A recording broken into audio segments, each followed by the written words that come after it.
তুমি হয়তো জানো কদম্ব রাজবংশের রাজকন্যাকে স্বয়ংবর সভায় উপস্থিত করার কথা ভাবা হয়েছিল। সেই সময় এহেন রূপবতী গুণবতী রাজকন্যাকে সিংহলের রাজবধূ করার জন্য আমি সম্বন্ধ পাঠিয়েছিলাম। তারপরেই কদম্বরাজ তত্ত্ব পাঠান।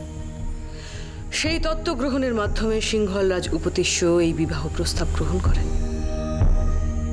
এখন যদি বাগদানের পর কোনো বিবাহ প্রস্তাব খারিজ করা হয়, তাহলে সেটা সেই ভারতীয় রাজকন্যা ও তার পরিবারের অপমান।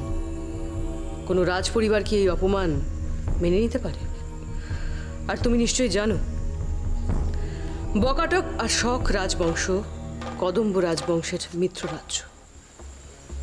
অপমানের শোধ নিতে যদি এই তিন রাজ্য একযোগে সিংহলকে আক্রমণ করে,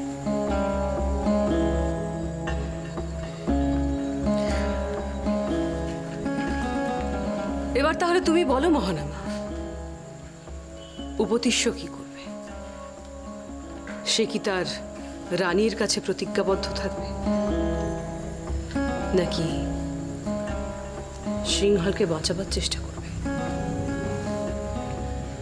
আমাদের সিংহলের মহারাজ উপতিষ্য এখন দাঁড়িয়ে আছেন ঠিক দ্বিমুখী তলোয়ারের উপর।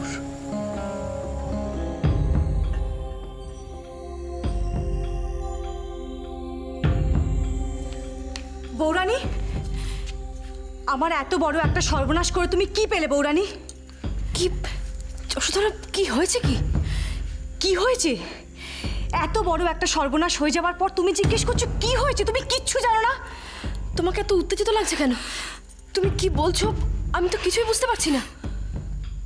কদম্ব রাজকন্যাকে বাগদানের পর তাকে বিবাহ না করার অর্থ সিংহলে যুদ্ধ হওয়া। এটা তো তুমি খুব ভালো করেই জানো।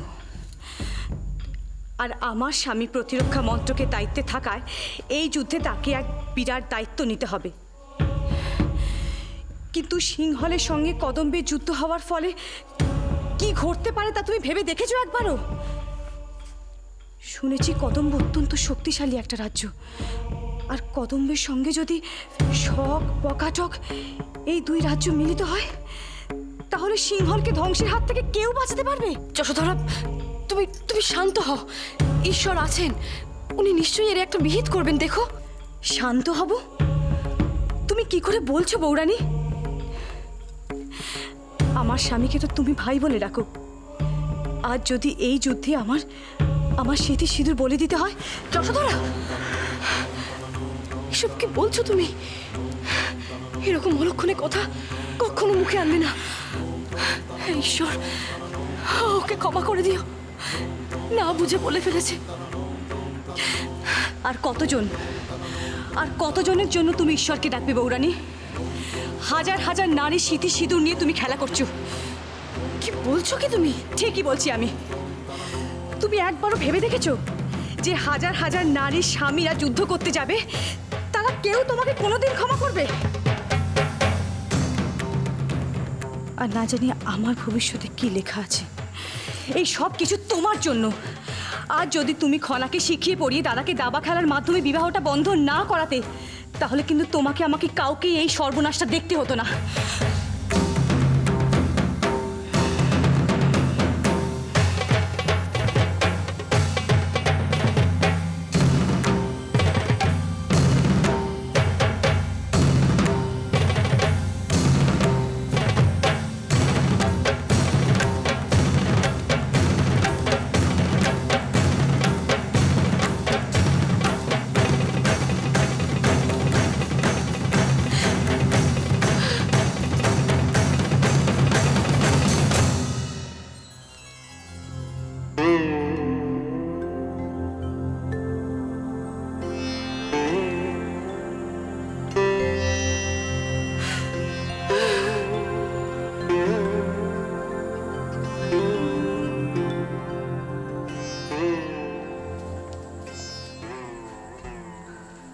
তোমার সঙ্গে কথা আছে উপতিষ্য।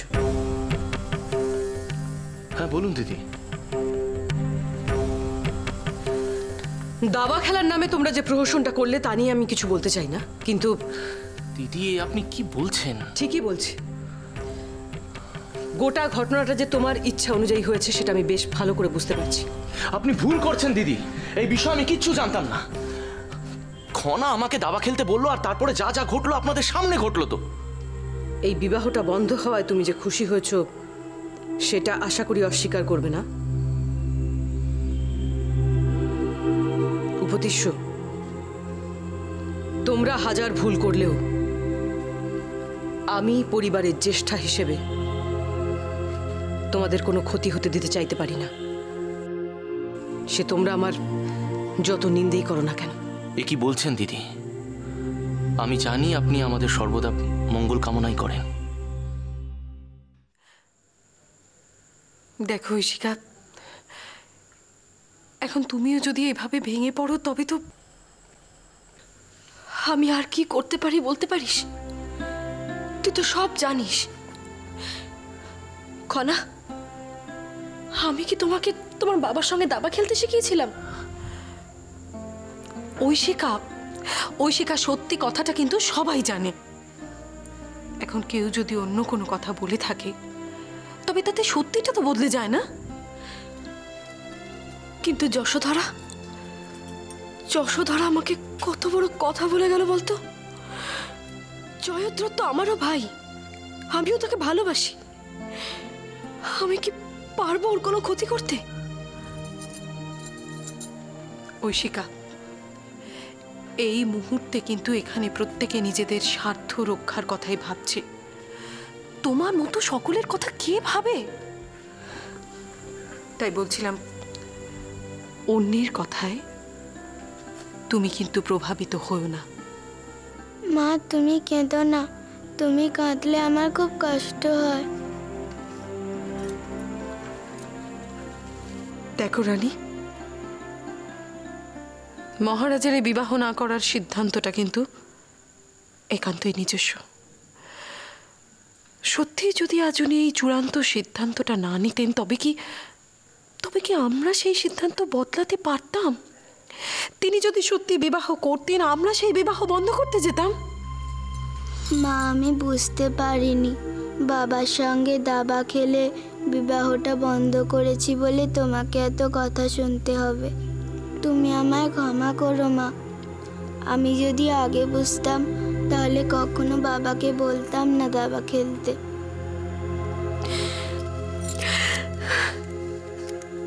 তুই কেন এমন করলি রে মা? আজ তো তুই আর আমি সবার চোখে খারাপ হয়ে গেলাম। এখন তোকে আমি কি করে বাঁচাই বলতো?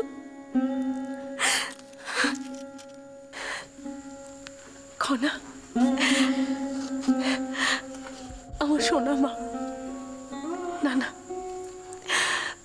তুমি কোনো অন্যায় করতেই পারো না। কোনো অন্যায় নেই।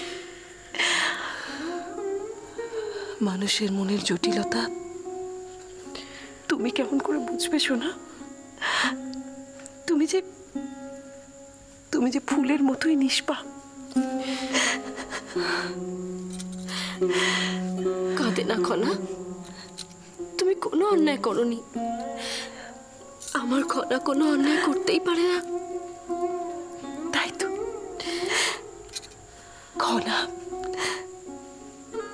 খনা তার বাবা মাকে কত ভালোবাসে, তাই না রানী?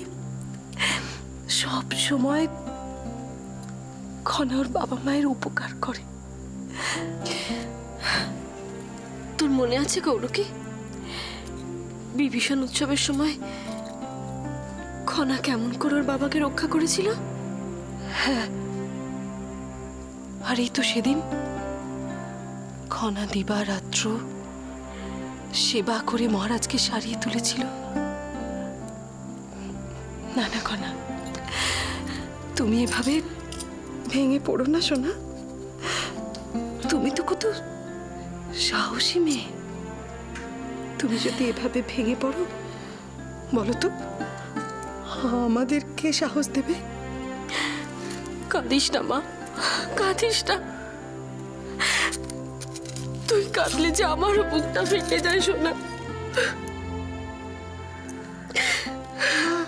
আমি সত্যি অনেক বড় ভুল করে ফেলেছি। এরকম ভুল আর কখনো করবো না। কনা, এই এতটুকু বয়সে তোকে এই পরিস্থিতির মধ্যে দিয়ে যেতে হচ্ছে। তুই যে একজন কন্যা সন্তান, তোকে যে আরো কত কিছু সহ্য করতে হবে রে মা। বিবাহের আগে মেয়েরা তাদের বাপের বাড়িতে হাসি আনন্দের দিন কাটিয়ে যায়, আর তোকে এত জ্বালা সহ্য করতে হচ্ছে। আমারই জন্য তোকে এত জ্বালা সহ্য করতে হচ্ছে সোনা। আমি যে মরেও শান্তি পাবো না, মরেও শান্তি পাবো না। কন্যা, কাঁদিস না মা।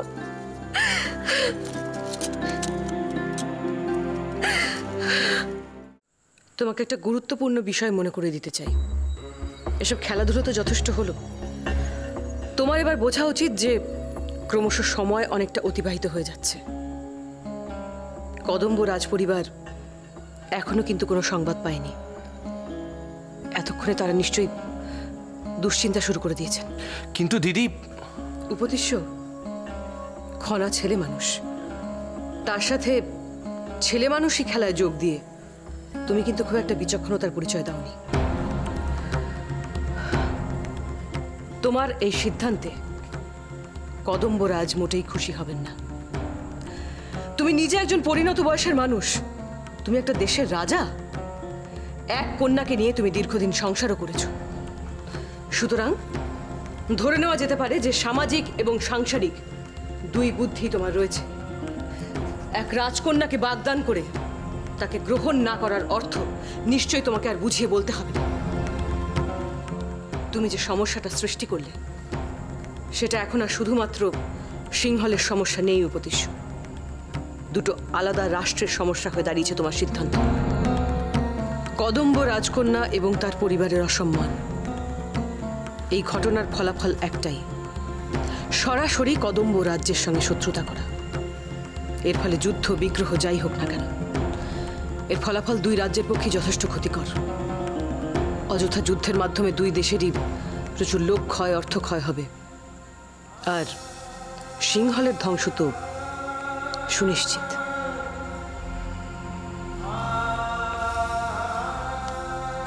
দেখো উপদেশ্য, আমিও কিন্তু এই রাজ পরিবারেরই সন্তান। রাজনীতি আমার জন্মসূত্রে পাওয়া। আমি সেই জ্ঞান থেকে তোমাকে বলতে পারি, এসব যুদ্ধ, অশান্তি, মৃত্যু এগুলোকে আমন্ত্রণ না করে তোমার উচিত হবে কোনো শান্তিপূর্ণ সমাধানে আসা, অর্থাৎ এই বিবাহকে মেনে নেওয়া।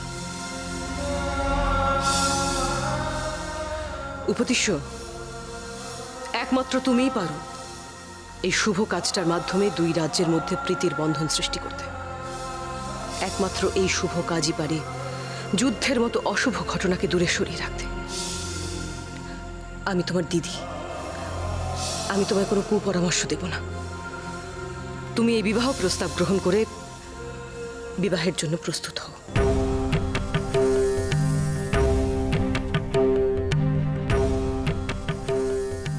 রানীমা, আপনি কেন এমনভাবে ভেঙে পড়ছেন?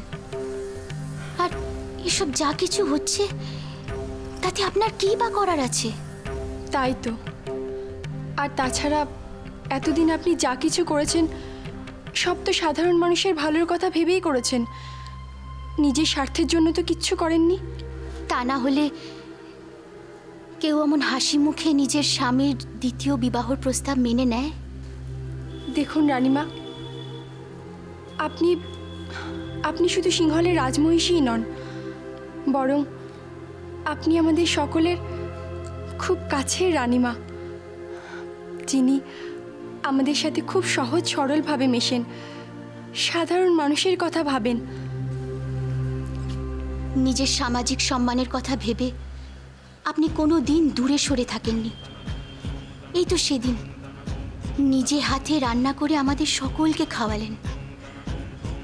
তবু কেন কেন চারপাশে এত সমস্যা আমাকেই ঘিরে রেখেছে?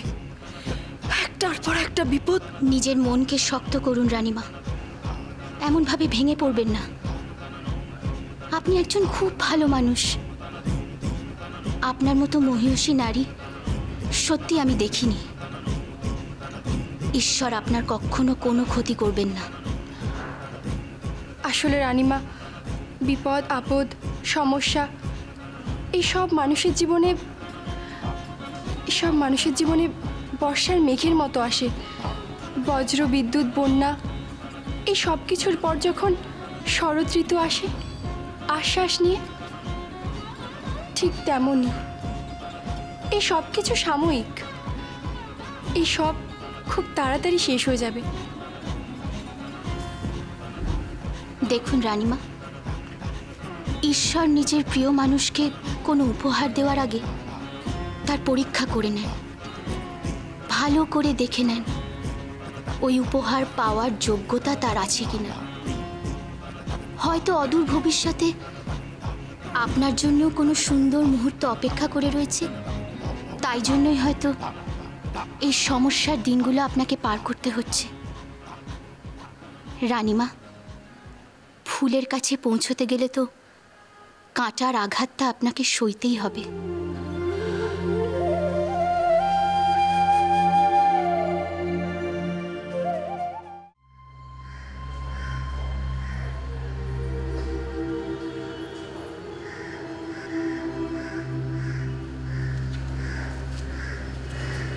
রাজকুমারী, কি হয়েছে তোমার? আমি বুঝতে পেরেছি কোনো কারণে তোমার খুব মন খারাপ হয়েছে। কি হয়েছে আমাকে বলবে না? দেখো, আমি তো তোমার বন্ধু, তুমি আমাকেও বলবে না? আমি তো কোনো কারণে তোমাকে সাহায্যও করতে পারি। এখন আমার ভাল লাগছে না, এখন আমাকে একটু একা থাকতে দাও। আমি তোমার সাথে পরে কথা বলবো। রাজকুমারী, বন্ধুর কাছে কিচ্ছু লুকাতে নেই, বন্ধুকে সব কথা বলতে হয়। বলো না রাজকুমারী, তোমার কি হয়েছে? তোমার জন্য আমারও খুব মন খারাপ হচ্ছে। আমার খুব খারাপ লাগছে যে আমি বাবাকে দাবা খেলায় পরাজিত করেও কিছু করতে পারলাম না। বাবা দ্বিতীয় বিবাহ প্রতিরোধ করেও কোনো লাভ হলো না। আমার মা তো সেই আগের মতো দুঃখেই আছেন, তার সঙ্গে আবার অন্য একটা ভয় যুক্ত হলো। অন্য ভয়? হ্যাঁ মিহির, আমার বাবা দ্বিতীয় বিবাহ না করলে সিংহলে যুদ্ধ হতে পারে। যুদ্ধ? হ্যাঁ, যেই রাজ্যের রাজকন্যার সাথে বাবার দ্বিতীয় বিবাহ স্থির হয়েছে সেই রাজ্যের সাথে যুদ্ধ হতে পারে। আর যুদ্ধ মানে কত নিরীহ মানুষ মারা যাবে, সিংহলের কত ক্ষতি হবে। রাজকুমারী, তোমার মন খারাপের কারণ আমি বুঝতে পারছি।